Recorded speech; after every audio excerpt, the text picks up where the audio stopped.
పంపించేట్టుగా అమ్మఒడి అనే సొమ్ముతో తల్లి ఖాతాల్లోకి నేరుగా పడిపోయే పరిస్థితి గతంలో వైఎస్ఆర్సీపీ ప్రభుత్వం అమ్మఒడి గాలికి ఎదలేశారు.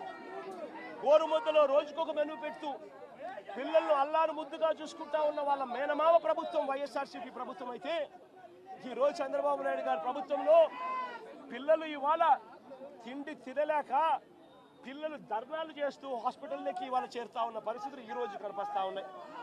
బడులలో ఇంగ్లీష్ మీడియం గాలి కొదిలేశారు. టోఫుల్ అన్నది 3వ తరగతి నుంచి పీరియడ్గా పిల్లలకు పెడుతూ ఇంగ్లీష్లో తర్ఫీదిచ్చే కార్యక్రమం వైఎస్ఆర్సీపీ ప్రభుత్వం చేస్తూ ఉంటే, ఈరోజు టోఫుల్ క్లాసులను పూర్తిగా